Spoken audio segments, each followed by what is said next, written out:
Bob's. Você está ouvindo o J-Wave. E estamos começando mais um J-Wave e um 88 milhas. Um meio a meio, né? Um J8. Opa! Então a gente tá aqui no J-Wave Cultura Pop Nerd Japonesa e 88 milhas com o Sérgio Sampaio, olha só. Isso, eu cheguei aqui para comentar um assunto que tomou o meu ano passado inteiro, praticamente. Cara, em períodos de pandemia a gente faz maratonas. Eu acho que eu botei a minha vida em ordem em 2020 por causa disso. Agora, eu terminei Doctor Who, mas não é o tema de hoje.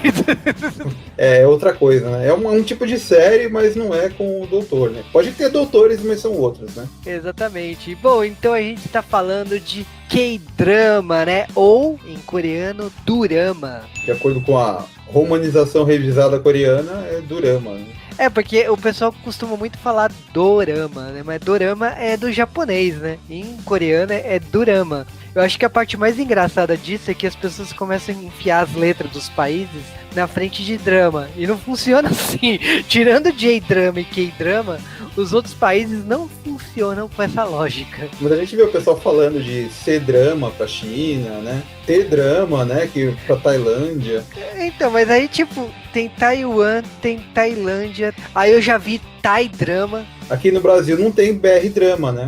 Mas a gente chama de novela, né? É, nem M-drama, né? Do México, né? Ah, sim, não tem. Aí é novela mexicana mesmo. Novela mexicana com dublagem do SBT. Por que você está beijando a Alexandra? Eu vou te dar uma surra que você não vai esquecer nunca mais da sua vida, sua inválida! Ela, Soraya! Exatamente. Então a gente volta daqui a pouco para falar de tudo de K-drama e mais um pouco.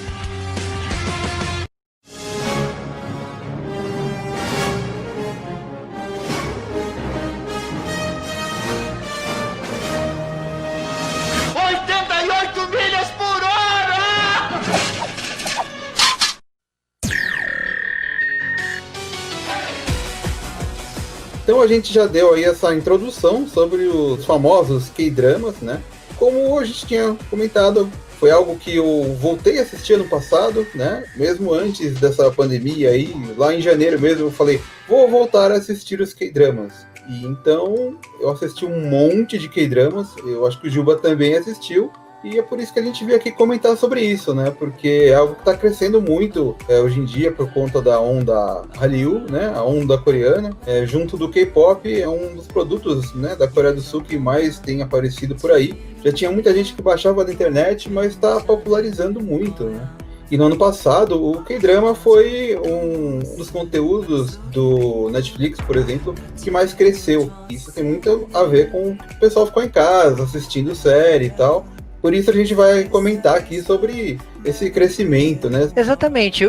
Assim, falar sobre K-drama, eu sei que as pessoas assistem há mais de 10 anos aqui no Brasil, seja por download, seja por site que postava, que teve alguns sites que chegava a passar licenciado mesmo, né, antes da época da Netflix, e teve agora a chegada dos streamings. A gente tem o de dorama, o Viki, e lógico, tem o acordo com a Netflix que fez que muito dorama fosse lançado simultâneo na Coreia e no streaming, né? Que é uma coisa normal, porque em outros países também está acontecendo isso, de lançar simultâneo. Algumas séries americanas e canadenses também são lançadas assim, passa na televisão local e depois é lançado na semana seguinte no streaming.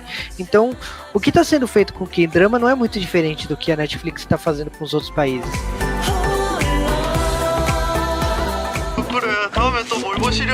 죽을래? 너야말로 죽을래?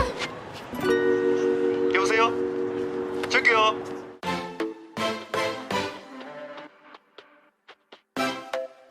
O K-drama ele surgiu na década de 60. As séries lá na Coreia, a Coreia já era dividida em dois países e tudo mais, mas a gente tá falando de uma época que, assim, se focava muito em dorama histórico. É um país que eles gostam muito de uma época específica e contar de imperadores, de traição pelo poder. Então, é uma característica do dorama esse estilo de plot. E eles chamam de sagut. 사극. Eu nem É difícil fazer a falar. piada. Não é o doce, tá? Mas sagu 사극, é o gênero histórico, né? A gente tem um pouco disso num dorama de zumbi, que ele mistura essa ideia de trazer doramas históricos com a ideia de zumbi, do sucesso atual da Coreia, né? Que tem na Netflix, inclusive, né? Essa série. É Kingdom, né? Isso. Esse estilo que eles usam, né, para fazer essas séries mais históricas, né? Ou ela é baseada em algum personagem histórico mesmo, ou ela é baseada em algum momento que aconteceu naquela época antiga, ou então eles usam esse momento histórico como pano de fundo para criar uma história nova por cima, né? Aí eles criam algum personagem que não existiu, faz alguma coisa mais fantasiosa, tal, né? A diferença maior dessas produções é que tem muito mais episódios do que uma série normal que a gente está acostumado a ver hoje em dia, que tem 15, 20 episódios por aí, né?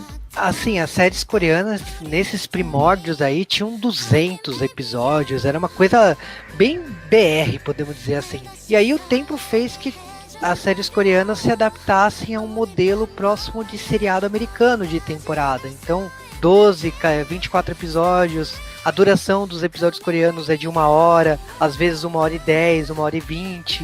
Só que assim, existe uma diferença. Aqui no J-Wave, no caso, a gente já fez podcast sobre J-Drama e já explicamos que J-Drama é baseado nas estações do ano. Na Coreia não existe isso das estações do ano. As séries vão estreando, tem espaço para dorama na TV a cabo, tem espaço para dorama de celular, já faz uns 10 anos que tem esse tipo de produção, e tem dorama para televisão tradicional, TV aberta. Então, tipo, tem para todos os gostos aí. Lá é exibido 2 episódios de cada drama na semana, assim, normalmente passa em 2 noites seguidas, né? Tem um horário que, tipo, de tarde, assim, que eles passam, aquele Vale a Pena Ver de Novo, né, onde eles reprisam os que deram mais audiência, e tem aquele horário um pouco antes, assim, começo da noite, que é onde eles passam os dramas que são diários, né, esses que a gente tava comentando, né, que chega a ter 200 episódios e tal. Mas atualmente esses dramas, né, de 200 episódios não tá acontecendo muito, não sei se é por causa da pandemia, mas reduziu um pouco. Mesmo assim, lá do começo dos anos 2000, eles fizeram muito sucesso, né, esse estilo. Foi a partir deles aí que o crescimento aí da Hallyu veio meio que desse começo aí, né?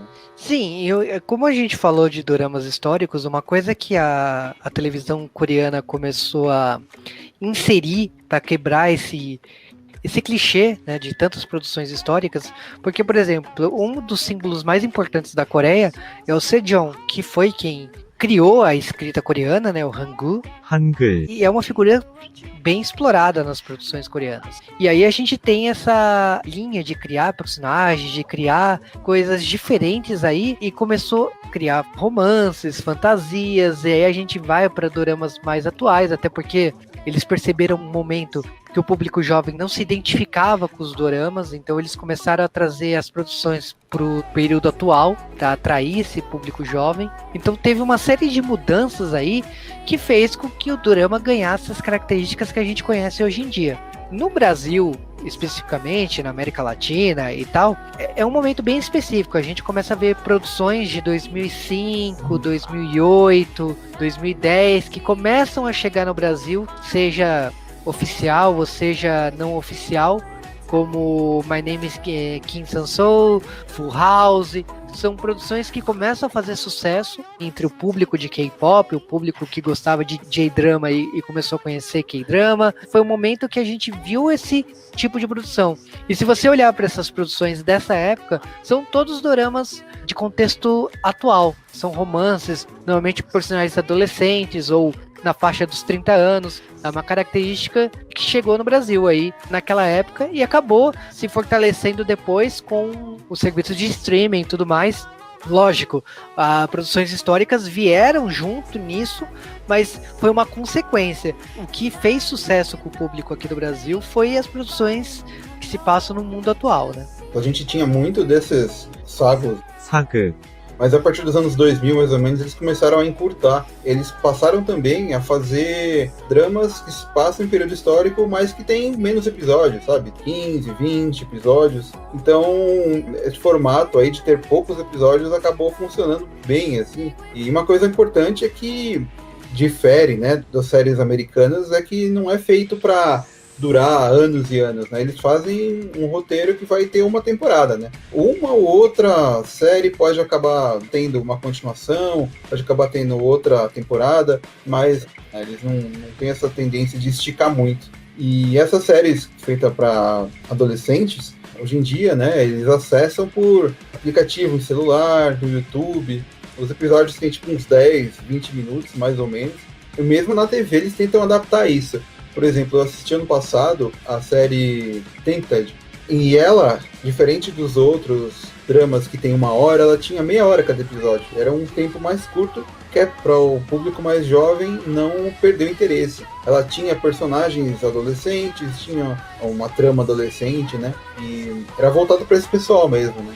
E outra coisa que eles fazem para trazer o público mais jovem é na trilha sonora colocar músicas de K-pop, ou mesmo gravar músicas exclusivas com astros de K-pop para tocar no drama, né? E depois fazer o pessoal que é fã desses idols, né, comprarem a trilha sonora, né? Uma coisa que é interessante entender sobre a estrutura do drama é que, olhando para a estrutura de produção, primeiro, as músicas originais de séries coreanas começaram nos anos 90, então, tipo, até então não eram criadas exclusivamente para séries. Lógico, tem o K-pop na série, mas a música instrumental criada para os personagens, isso é uma característica das produções coreanas e veio nos anos 90.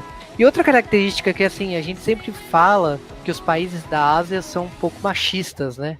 E aí, para você ver com uma ironia, nos doramas coreanos, 90% dos roteiristas são mulheres.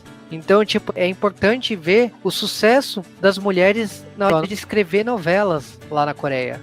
E isso também não se resume só a novela, mas a gente fala de webtoon, de outras produções na Coreia de mídias visuais, mas que, principalmente nas novelas, a gente tem essa grande porcentagem de mulheres escrevendo produções. A gente meio que não falou dos estilos, né, dos gêneros que são conhecidos lá, né? Tem ação, tem os históricos, tem escolares, que é um público mais jovem, tem os médicos, né, que normalmente são aqueles dramalhões e tal, no hospital, tem os de advocacia, sobre julgamentos, né, e também tem alguns de terror cômico, assim, né, que é aquela coisa meio bizarra, assim, que faz sucesso por lá. Sim, e uma coisa que eu achei engraçado é a questão do orçamento. Os doramas japoneses usavam 20% do orçamento para contratar os atores para as produções. Porém, todavia, no entanto, quando a gente fala de produções sul-coreanas, esse orçamento vai para 55% para contratar atores. Significa só 45% do orçamento previsto para uma série é usado para cenário, filmagem, para outras coisas. 55% é para contratar o elenco da série, para você ver o peso de atores nas produções coreanas. Eles fazem premiações, né? Eles valorizam muito os artistas. Os mais cotados acabam até influenciando na audiência, né? Então tem essa disputa, né, para ver quem vai ser contratado, e eles acabam investindo muito dinheiro no artista, né, porque tem todo esse trabalho para conseguir pegar os melhores, né. E assim, a gente tem essa parte de orçamento, mas também tem os patrocinadores, né, quando o orçamento acaba, os canais têm que procurar patrocínio para poder pagar todo mundo, né? E é por isso que quando termina os episódios, a gente vê um monte de patrocinador, assim, de logo embaixo da tela, né? Eu acho que também uma coisa importante para falar é que, assim, a Coreia, nesse momento que ela se consolidou em criar um modelo de sucesso nas produções localmente, ela começou a exportar. E aí, essa exportação veio com várias peculiaridades, porque os doramas começaram a ser exportados para a Ásia, começaram a ser exportados para a América. E aí, tipo, a gente tem, nesse momento, produções que ganharam nomes em espanhol, por exemplo, nas Filipinas, para ser fácil assimilar, porque nomes coreanos, de repente, são difíceis de entender por lá. A gente começou a ver um caminho que inclusive chegou aqui, que a gente tem o dorama A Lenda, que passou na Rede Brasil e recentemente na Loading, que também ganhou nomes não em espanhol, mas nomes próximos aí dos nomes em coreanos para ser fácil de memorizar os personagens deles. Então, são características, são métodos que a indústria coreana encontrou para o sucesso das suas produções fora do país, né? Tem muito disso, né? Você vai pesquisar sobre um K-drama e você encontra uns 5 nomes diferentes, né? Principalmente eles colocam nomes em inglês, né? Para poder ficar mais fácil de achar. É um nome que não é exatamente a mesma ideia do nome original. Eles tentam colocar alguma coisa que se aproxima, assim, que é fácil de lembrar, né? No caso desse drama que tá passando no Loading, o nome dos personagens muda um pouco, né? Não sei se também é por conta de dublagem, que fica mais fácil de falar, né? Porque os nomes coreanos não são tão fáceis de você entender de primeira. Você vai ouvindo, você vai acostumando à forma como eles falam, né? Ou como é escrito da forma romanizada. Exatamente. E aí o que aconteceu? Uma coisa que hoje eu vejo muito na Ásia acontecendo é o remake dessas produções em cada país. Então você vê assim, na Tailândia os K-dramas fizeram tanto sucesso que aqueles doramas lá de 2005 a 2008 começaram a ganhar remakes por lá nos últimos anos, e todos aqueles doramas Full House, My Name is Kim Sang-soo, a gente vê todas as produções ganhando remake por lá, como também nas Filipinas. Eu acho que esse é o caminho que vai acontecer em outros países fora da Ásia, porque lá foi o primeiro nicho da exportação de doramas. E aí a gente tá vendo esses remakes por lá, como também acontece no Japão. O Japão, o dorama que fez mais sucesso, que abriu a porteira por lá, foi o Winter Sonata, que passou inclusive na Fuji TV. O sucesso foi tanto que virou anime. E depois disso o que aconteceu foi o seguinte, foi uma troca cultural, porque muitos K-dramas ganharam remakes japoneses e muitos doramas japoneses ganharam remakes coreanos, né? Inclusive muitos remakes coreanos estão na Netflix, coisa que tipo assim, a produção original lá do Japão não chegou por aqui. Então é interessante ver essa troca cultural entre a Ásia, né? O que acontece muito é de dorama mais curto, assim, ele acaba ganhando uma versão editada para cinema, né, que acaba passando no Japão ou na China. Mas assim, a gente tá falando disso, né, desse crescimento do K-drama, mas tem um motivo para ele tá fazendo esse sucesso, né, que é meio que um tipo de fórmula que eles usam, né, daqueles gêneros que eu falei, de ação e escolar e tal. Dentro desses gêneros sempre tem algum tipo de romance, né? O gênero mais conhecido do K-drama é essa comédia romântica, que sempre envolve, né, um relacionamento de um casal, né, o laço entre as famílias, que é muito explorado também, e sempre rola algum problema que eles só vão acabar ficando no final do dorama, né? Assim, os temas principais que eles usam, que acabam sendo muito apreciados na Ásia, é a amizade, né? Os valores familiares e o amor, né? Que são valores tradicionais do confucionismo. Esses pensamentos são muito difundidos na Ásia, né? Então o pessoal se identifica com essas mensagens que os K-dramas passam. Mas apesar disso, tem muita produção sendo feita todo ano, e isso poderia, sei lá, cansar o público. Por isso mesmo, recentemente, está tendo uma mudança aí. Eles estão acrescentando novos temas, né? Estão tentando abordar outras coisas. Por exemplo, hoje em dia você encontra aqui drama sobre problemas mentais, desigualdade de gênero, suicídio, briga de classes, né? Bullying, também falta de privacidade, corrupção. Até mesmo coisas mais assim tabu, né, como homofobia, racismo, você acaba encontrando em algumas produções. Ano passado mesmo teve o Itaewon Class que abordou isso, sabe? Temas que são um pouco diferente do que a gente está acostumado, né? E eu acho isso interessante, né? Quando eu pesquisei sobre J-drama e eu soube, né, por lá, é que quem começou a explorar tabus da sociedade foi a Fuji TV. Fuji TV foi a Globo do Japão, de querer trazer problemas da sociedade nos seus doramas. Na Coreia, não tem uma emissora que fez isso. Pelo menos nas pesquisas que eu fiz, eu não encontrei quem começou isso. Mas sim, tem. Faz parte da discussão de quando você produz uma série, trazer problemas da sociedade. Mesmo séries como a gente tá vendo aí na Loading, o Happy End, quando você coloca um personagem que tem câncer, você coloca em discussão essa jornada do herói meio perversa, vamos dizer assim, porque você tá acompanhando uma jornada sem volta do protagonista, né? E isso é discutido entre a sociedade, né? A gente teve aí o ganhador do Oscar, né, Parasita do ano passado também, que não é dorama, mas é cinema, né? E o autor, ele aproveitou ali para mostrar, né, esse problema entre as classes e tal, uma coisa que não é tão comum na TV, né? E por ter ganhado o Oscar, a gente percebe que isso vai influenciar muito, né, os K-dramas daqui pra frente. Inclusive, um dorama que a gente assistiu ano passado, né, que foi recomendação sua do Backstreet Rock. Rock, não pode mais deixar ninguém entrar no auditório chupando chiclete. Deixa comigo. Que cita Parasite, né?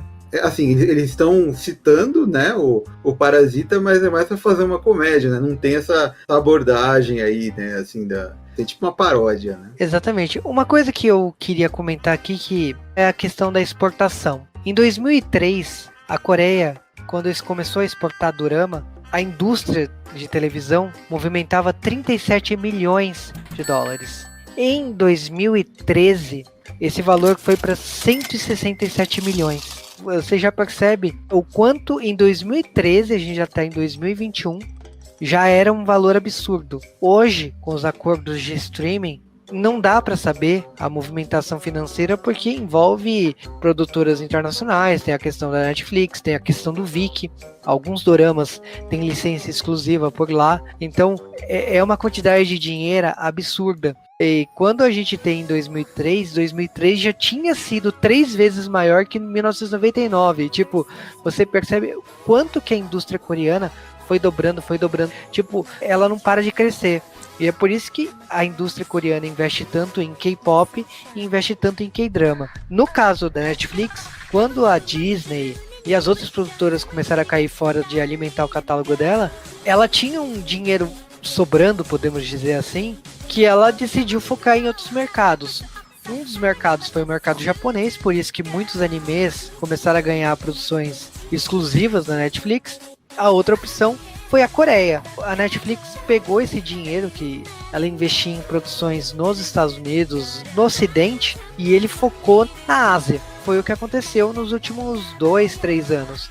É algo que a gente está vivendo agora. É difícil analisar o que a gente está vivendo agora porque a gente vai começar a entender isso daqui a alguns anos. O quanto que financeiramente isso mudou o mercado local, né? Essa mudança aí dos serviços de streaming injetando dinheiro na Coreia foi algo que mudou bastante a forma até como eles produzem lá, né? Porque a gente sabe que antigamente quem produzia os dramas de TV eram os próprios canais, depois eles começaram a terceirizar isso, né? Com equipes que são especializadas em fazer esse tipo de filmagem. Só que eles têm aquele esquema de gravar tudo em cima da hora, né? A gente acha que tudo é feito certinho, né? Antes de passar na TV eles já estão filmando, mas na verdade eles filmam no máximo 4 episódios antecipado e depois eles vão modificando e filmando o restante conforme eles vão vendo a reação do público e a audiência, né? Então eles estão sempre ali, é um esquema meio posso te falar que é um pouco desumano, assim, porque fica todos os personagens apostos para poder fazer a filmagem e o roteiro que acaba mudando de última hora, eles têm que correr para filmar. Às vezes eles estão no meio da filmagem, o roteiro acaba mudando para uma coisa ou outra, eles refilmam. Então o pessoal não tem muito sossego, assim, sabe? Eles chegam a terminar de filmar e editar um episódio cerca de 1 ou 2 horas antes de ir pro ar, né? Então tem todo esse problema aí, né, que acontece lá na Coreia. E uma coisa que mudou muito, que foi essa ida pro streaming, como eles passaram a ter mais orçamento, eles começaram a mudar um pouco e tem algumas séries, assim, que eles têm uma certeza maior de que vai dar audiência, eles já filmam antes e acaba tendo ela pronta antes de ir pra TV e acaba rolando só uma ou outra refilmagem, assim, pra mudar alguma coisa. Mas realmente é meio padrão lá na Coreia eles estarem filmando praticamente no mesmo dia de que um episódio vai pra TV, assim. É engraçado porque no Brasil as novelas não são filmadas tão em cima da hora desse jeito. Depende só se tem algum problema com o roteirista, algum problema de produção, ou que nem agora com a pandemia que atrasou muitas filmagens, até paralisou a situação. Mas era normal aqui no Brasil, no máximo deixar a última cena, o assassino, alguma coisa assim, pra filmar no dia que a novela vai no ar. E na Coreia não, na Coreia parece que tipo o negócio é mais embaixo, eles são feitos bem em cima da hora mesmo. O roteirista tem que ficar preparado para reescrever, porque o feedback do público é muito importante. Esse feedback é o que move a trama da série. Então é interessante isso. Inclusive, uma coisa que eu li também é que depois que o dorama vai pro ar, ele é reeditado. Então, tipo, às vezes o episódio que você vai assistir depois no streaming, ou você compra o DVD, compra o Blu-ray, essa edição não é a mesma que foi pra televisão, porque é levado em consideração o feedback daquele dia pra saber se deve mexer ou não, ou se tem algum efeito especial que não funcionou, corrigir, coisas que também acontecem em produções ocidentais, mas na novela coreana parece que, tipo, isso envolve mais a história do que efeitos especiais especificamente. Isso me lembrou, né, os desenhos japoneses, né, os animes, né, que a gente quando vê passando na TV, parece que foi desenhado, né, com o traseiro, né, e aí quando vai sair a versão definitiva no DVD, aí eles refazem um monte de cena que fica bem melhor do que aquilo que passou na TV, né. Madoka Mágica que eu diga, né? Dragon Ball Super, né? Mas no Japão existem umas línguas que falam isso que é pra vender Blu-ray, né? Mas quem está aqui pra julgar, né? Não sou eu, né? 이거 좀 따주세요, 오빠.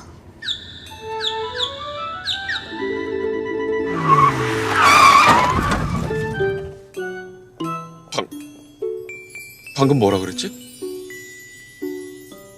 저 이거 좀 따주시라고요, 오빠가.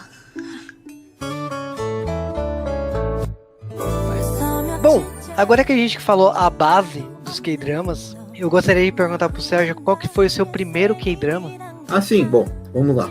Primeiro eu vou contar por que eu baixei o K-drama, né? E na verdade foi por... vou baixar, foi isso.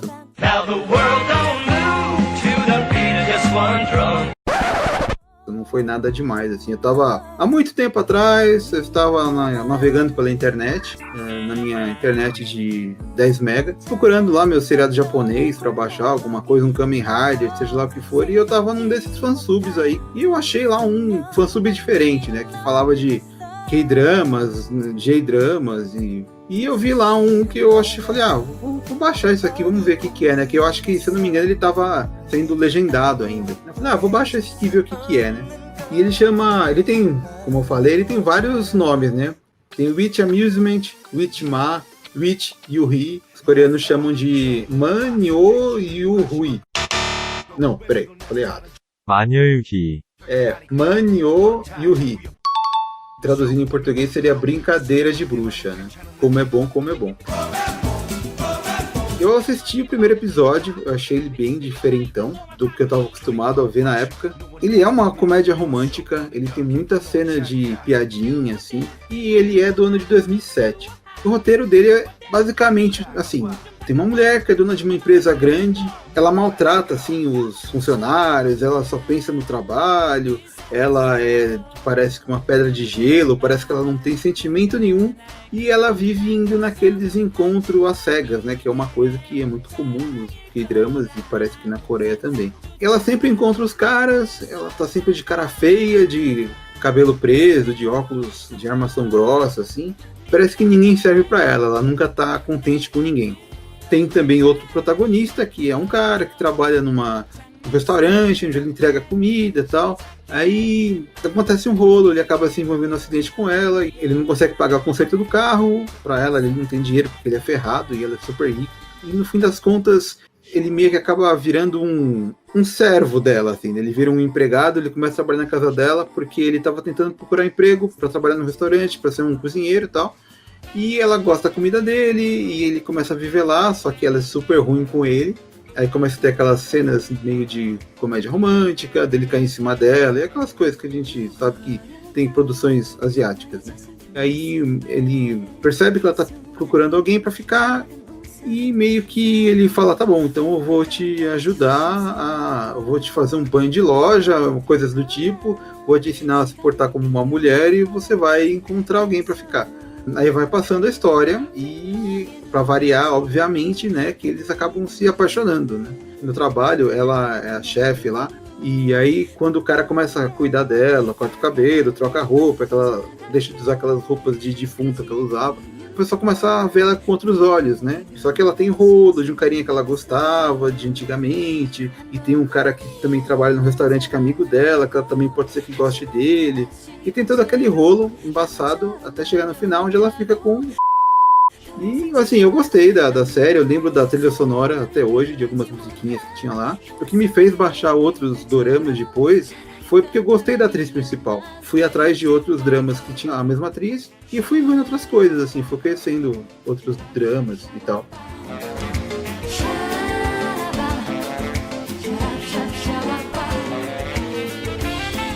No meu caso aí, o meu primeiro K-drama, né, foi o My Name is Kim Sang-soo.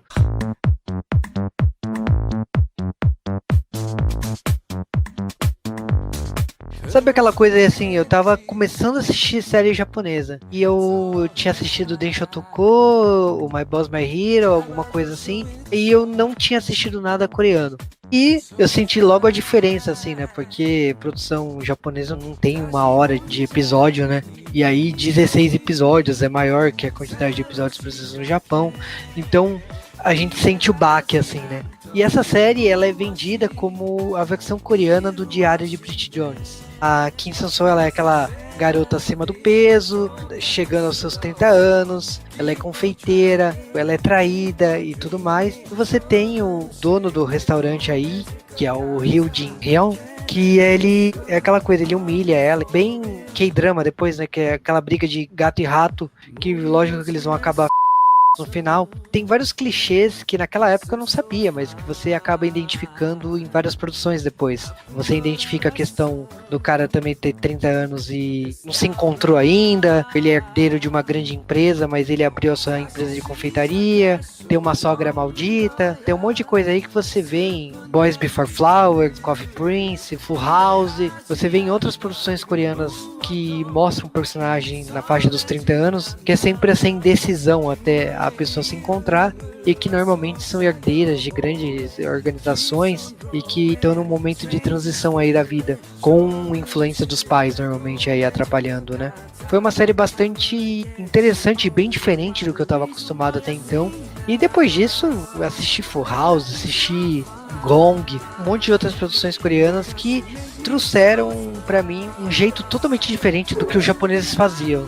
Eu tava acostumado com uma caricatura absurda nas produções japonesas e de repente você vê aquela fotografia colorida, um outro estilo de fazer novela que não é o jeito que eu tinha acabado de conhecer naquela época.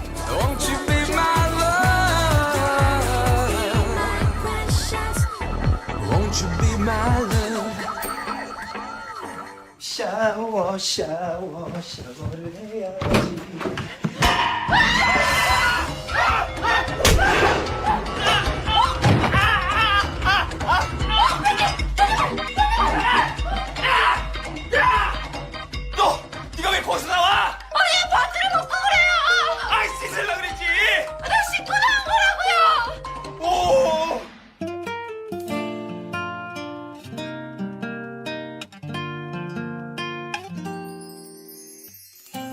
A linguagem é bem diferente, né? Essas séries, elas têm, assim, uma forma de abordar o amor diferente, né? É uma coisa mais puritana. Você não vê o pessoal se pegando na cama, como a gente tá acostumado com novela brasileira. Eles fazem uma tensão, assim, tão entre os personagens, com o diálogo, e só, assim, o fato de um personagem pegar na mão do outro, você consegue perceber o relacionamento entre os dois, né? Você vai ver, no máximo, assim, eles se beijando com selinho, né? Nem beijo de língua não é muito comum nessas produções. O Full House, desculpa o spoiler falar isso, mas é no último episódio.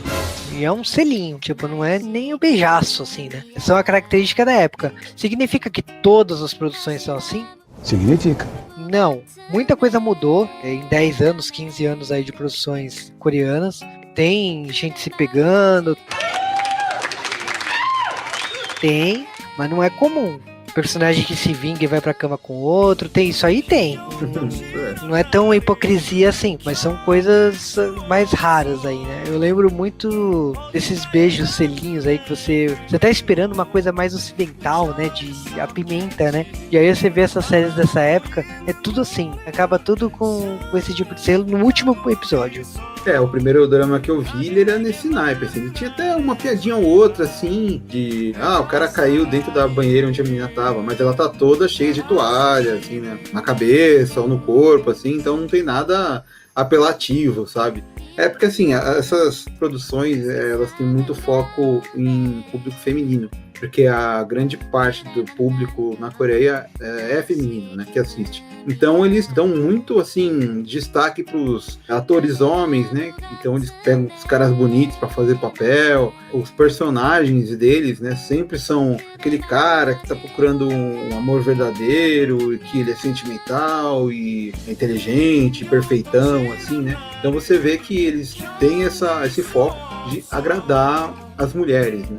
Por isso que tem muito romance, né? Você falando agora, eu lembrei de várias cenas que acontecem em várias produções, né? Que é tipo, clichê. O My Name is Kim Sang-soo, Coffee Prince, eu acho que o Gong não tem. O Personal Taste também tem. Que é sempre o cara vai tomar banho lá na mesma casa que a protagonista tá e acaba sempre pegando uma cena que ele tá sem camisa lá, enrolado na toalha, e ela aparece sem querer na mesma cena. Aí, tipo, sempre rola esse fanservice e várias novelas acontece esse tipo de cena, né? Um clichê que não acontece mais porque os telefones mudaram é porque nas novelas de 2000 até 2015 aí, quando apareceu uma cena de briga, eles tiravam a bateria do telefone. Sim, jogavam no chão, né? Jogava no chão, puxava a tampa e tirava a bateria. Sempre acontecia algo assim. Como os telefones hoje em dia não tem mais tampa, esse tipo de clichê acabou.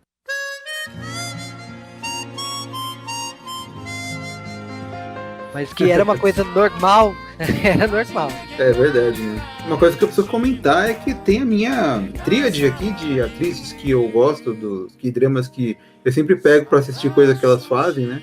Eu comentei o It Amusement, que é com a Han In. Ela fez muita coisa no passado, mas depois que ela trocou de agência, ela apareceu um pouco, assim. Ela tá naquele A Lua que Abraça o Sol de 2012, que é uma das mais conhecidas daquela época, né? Que teve bastante audiência. Foi a penúltima que ela fez, depois ela fez agora recentemente, em 2018, e eu não vi mais, assim, sabe? Ela tá um pouco sumida aí. Eu não sei se é porque ela não quer atuar, realmente eu não sei o que aconteceu, que ela deu uma sumida. A outra é a Han Jimin.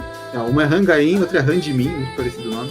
Ela também, essa daí, nossa, ela fez um monte de dramas, assim, né? Desde o começo dos anos 2000 ali, ela tem um monte de drama. Eu acho que o que eu mais vi foi dela, assim.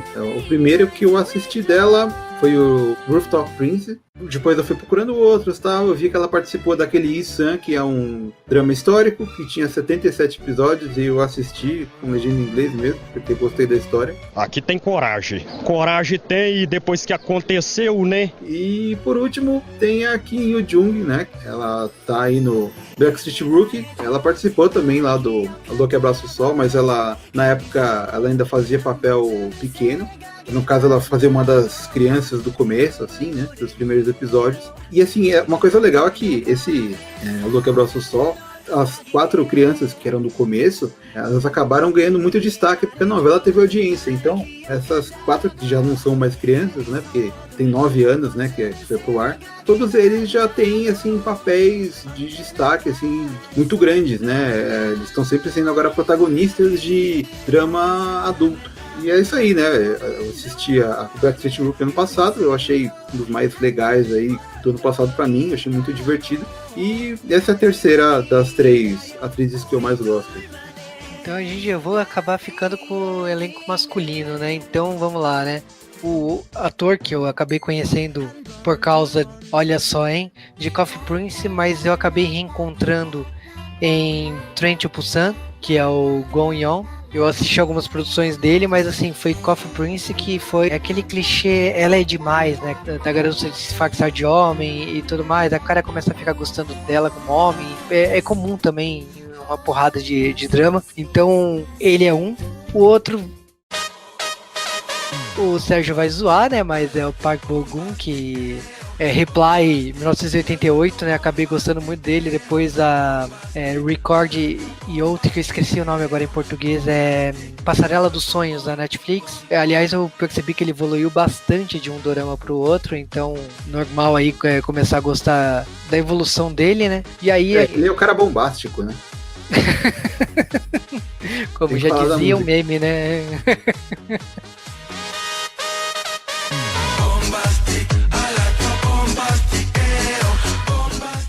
E bom, o outro eu acho que é o mais clichê do mundo, não daria pra falar sem falar dele, que é o Lee Min-ho, né? Que todo dorama que se preze tem ele, né? Inclusive o Monarca do ano passado lá tem ele, mas Boys Before Flowers, Personal Taste, a quantidade de produções que ele tá é imensa.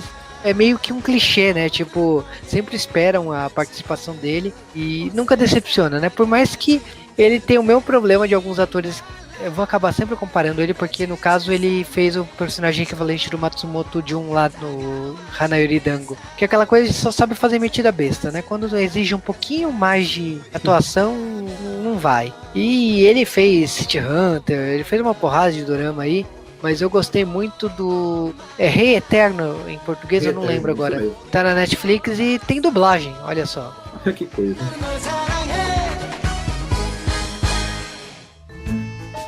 기다릴게. 그만해 뽀뽀 좀!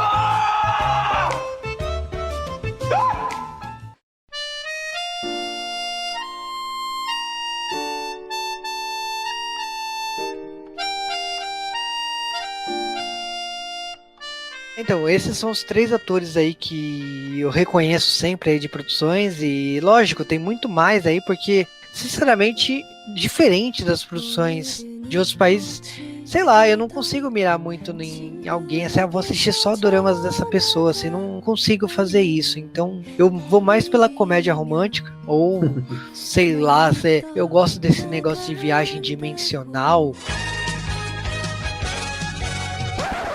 ou quando toca nesse negócio de monarquia, mundo alternativo, e como o Rei Eterno é assim, então eu acabei indo pelo foco dos plots, não tanto pelo elenco em si. Mas lógico, quando você vai ver lá a novela e reconhece a pessoa, você, beleza, vai fundo. Passarela dos Sonhos foi assim, eu vi lá o Park Bo-gum lá, eu olhei e falei assim, conheço você de algum lugar, é do Reply 1988, então vamos, vai. Então é assim, meus critérios de escolha, né? Tinha a menina do Parasita lá também, né? Ela é mais fácil de identificar que... Não, os dois são fáceis de identificar. É que a gente tinha visto as séries no ano passado, antes, né? Então foi meio fácil de lembrar ali, né? Assim, eu fui vendo por causa das atrizes, porque eu não sei o termo coreano, então eu vou falar o termo japonês, que elas são bem waifus, assim, né? Mas essas que eu falei, eu gosto do trabalho delas, eu vejo que elas conseguem fazer vários tipos de papel diferente, né? A Hangai mesmo, ela fez uma comédia, fez um drama histórico, ela fez um sobre um personagem que estava doente, que não sabia se ia se recuperar e tal. E ela muda muito, assim, né? A mesma coisa a Hanjimin. Só que no caso, a Hanjimin, eu costumo zoar, brincar, assim, que ela tem uma aparência muito mais jovem do que da idade dela. Então eu falo que ela é a pegadora de novinho, porque ela sempre faz par com os caras que tem, tipo, 5, 6 anos a menos do que ela, assim, né? Até no último que saiu ano passado, que foi Noites de Primavera, ela faz par com um cara que é tipo um farmacêutico, ele tem muita cara de novinho, assim, né? Os dois estão na fase dos 30 anos, só que ali você já consegue perceber um pouco que ela é mais velha que ele, sabe? Mas até que passa um pano. Assim, eu só queria fazer para os atores masculinos, fazer aí uma menção honrosa pro Sung Dong-il, né? Que ele é o Repai, né? Do Reply, ele também é o Repadre, e ele estava no primeiro drama que eu assisti, porque ele era o secretário da mulher ruim lá que ninguém gostava, sabe? Ele trabalhava com ela e fazia as vontades dela, desde aquela época ele tá lá, né? Ele ainda não fazia barulho de cabra quando fazia piada, mas eu acompanho ele desde o meu primeiro drama, e ano passado eu vi 5 dramas seguidos que tinha esse ator, né? Então eu tenho que botar ele aqui como menção honrosa. É que naquele dorama ele era jovem. Mas enfim, a piada horrível. Nossa horrível. Olha a convivência que faz, meu Deus do céu. Jesus Christ. Gene Splice! Piada horrível. Aliás, é bom explicar, né, que esses que a gente sempre ouve aí nos podcasts da vida, no WhatsApp, tem gente que ouve gemidão, né? A gente coloca uns bezerros, uns pássaros,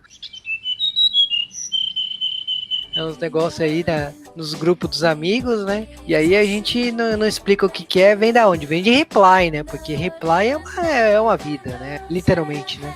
Mas É uma trilogia aí, né? Muito importante aí para os K-dramas, né? É muito influente aí, né? Exatamente, eu acho que o Reply ele tem uma história muito importante que vale ser contada e não vai ser contada aqui, então toma essa.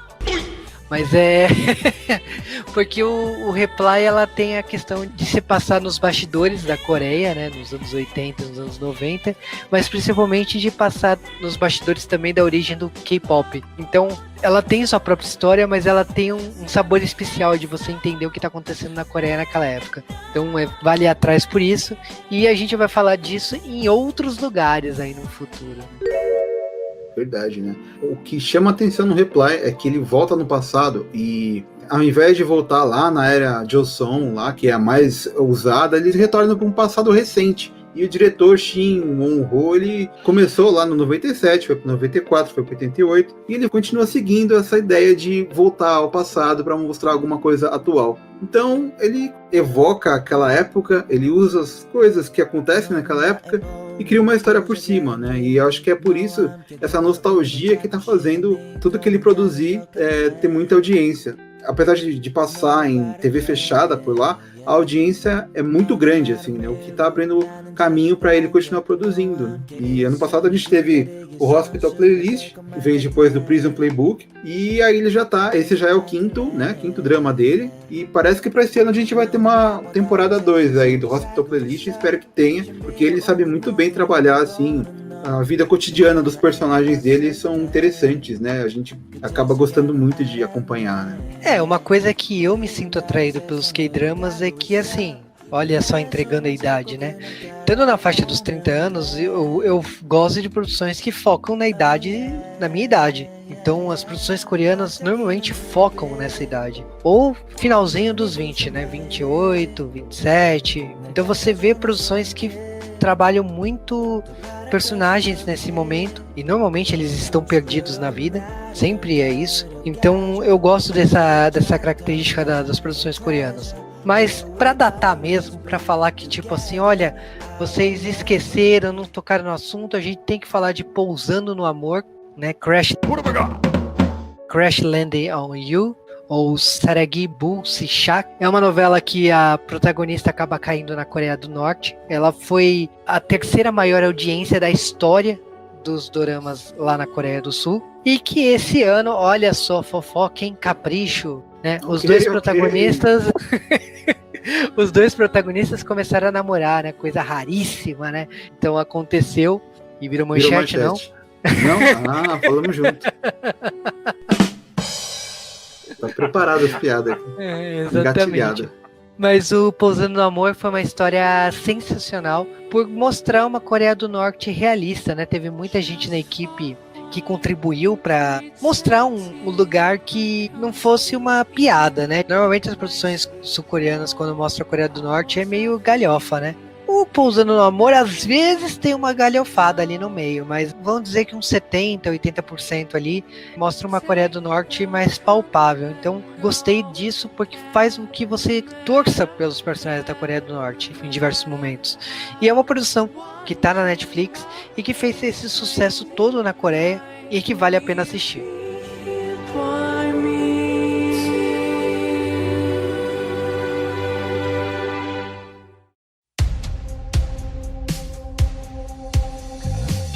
Como a gente falou bastante dos K-dramas, acho que eu indico para todo mundo procurar alguma coisa lá. K-drama é que nem mangá, tem tanta coisa, tanto gênero diferente que você vai lá no catálogo, sei lá, do Viki, do Netflix, seja lá o que for, você vai encontrar alguma coisa que seja pro seu gosto, você vai acabar gostando. Exatamente, porque, primeiro, o dorama tá muito fácil de assistir. Eu acho que vai chegar um momento que vai estar no Globoplay, vai estar em outros sistemas de streaming muito facilmente aí de se encontrar. Como a gente já comentou, tá na televisão aberta. Eu acho que, assim, nunca teve tão acessível para assistir K-drama. Então é só escolher o gênero, ou o elenco, ou ator, ou atriz que você gosta, pra ir começar a assistir. É aquela coisa, senta e aguenta, porque é 1 hora e não é fácil. Mas a gente vai lá, firme e forte, e a gente consegue, né? Reply que o diga.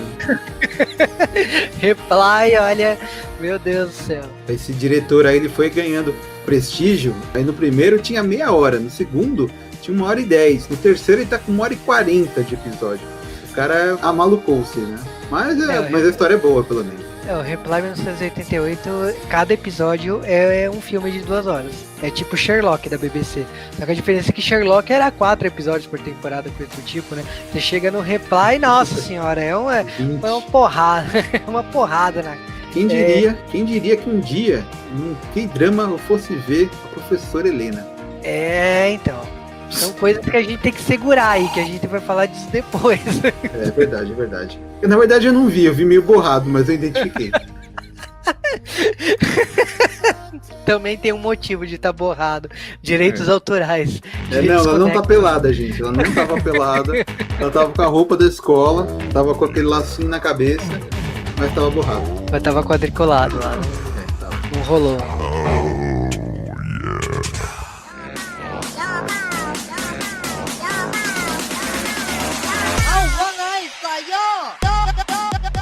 Mas acho que é isso, né? A gente já falou tudo de K-drama, de atores, de roteirista, de música, emissoras. Lógico que tem muita coisa pra falar, tem lugar de filmagem, né? Que cada emissora tem sua cidade cenográfica para doramas históricos. Tem muita coisa pra se falar, não dá pra resumir tudo em 1 hora, 2 horas de discussão. Tem muito mais coisa pra falar. E lógico, se vocês gostarem, vocês pedem mais, manda e-mail, manda Twitter, manda sinal de fumaça. É só você mandar pro 88 milhas ou mandar pro J-Wave e a gente responde aqui. Isso é só um começo, né? Porque a gente vai falar de K-drama agora a dar com pau. Isso mesmo, a gente está aí com um novo projeto que está surgindo esse ano. No caso, é a mistura do J-Wave com 88 milhas, que gerou esse nome super criativo chamado J8.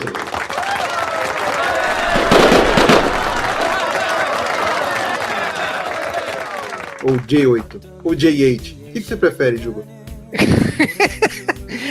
Olha, se fosse pelo lado de Wave é J8, mas não, é J8, cara, é J8, porque é BR, ou J8, ou se for porque tem J, né, japonês J, tem Eito, fica Jeito. A gente fala que a gente vai dar um jeito de falar de K-drama. Então, aí o pessoal vai falar, mas por que você não colocou K8, então? Porque vai falar de K-drama. É porque é do J-Wave do 88 milhas, então é J8. Né? Exatamente. A gente não pode nem zoar que é Gatai, porque Gatai é japonês, então fica complicado. A gente fica, tipo, eu preciso estudar palavras em coreano aí, porque eu não sei como que é Gatai em coreano, mas a gente estuda. Tem um Sentai coreano aí, né, que foi baseado no Kyoryuger, né, eu acho que eu vou até assistir ele, porque acho que esse drama aí eu não vi ainda. Tem os caras de uma boy band nessa versão aí. Sim, verdade. É tudo meio idol, né? O pessoal que tá na equipe ali, né? E é do Sakamito. Ah, verdade, é. Ele é uma produção, né, coreana e japonesa. Tem cena no Japão, tem cena na Coreia, né? E tem até cena nova com robô gigante e tal. O negócio foi bem feito, é curtinho e parece que é interessante, né?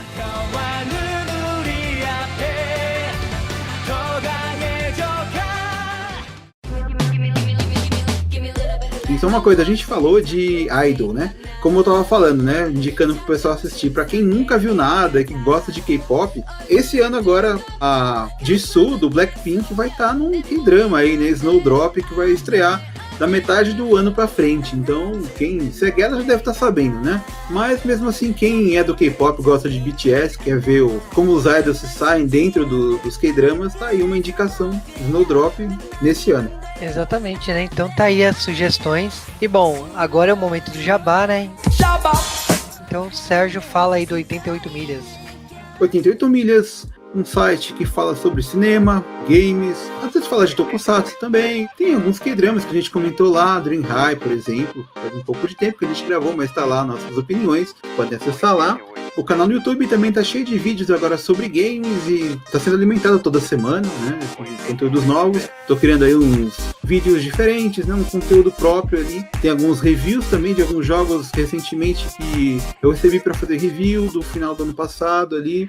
Bom, eu também tenho que fazer o jabá aqui do J8, né? Por enquanto a gente está em 3 redes sociais.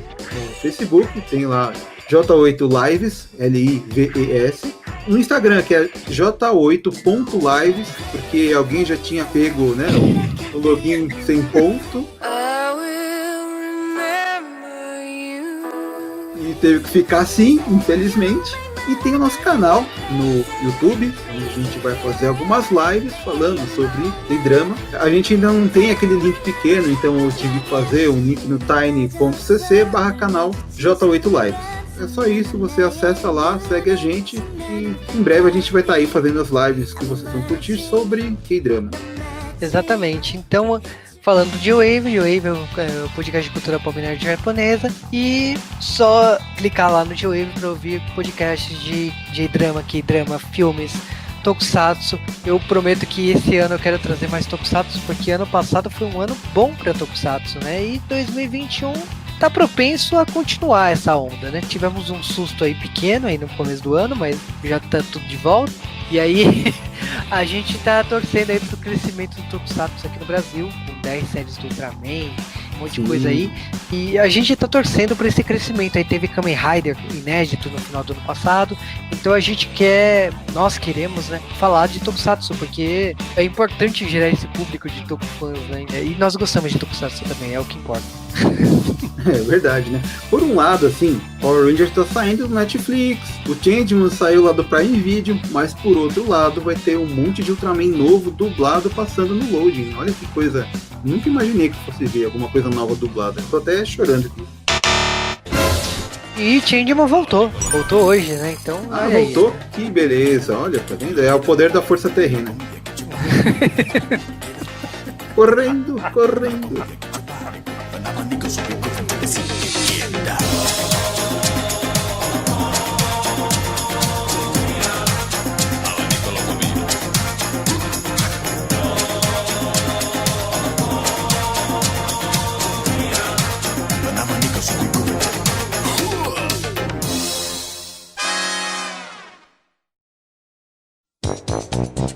Vamos tá aí uma indicação pra... Eu falei ano que vem, esse ano. Esse ano, eu falei errado. Ai, que bosta, então eu vou falar de novo. Tá realmente muito grande. Opa, o que é isso? O quê? Ah, foi mal, desculpa. Teve um vídeo que falou que a live vai começar daqui a pouco no YouTube. E sem querer eu cliquei e tava aberto aqui numa outra aba. Não, tranquilo, é que eu não ouvi nada.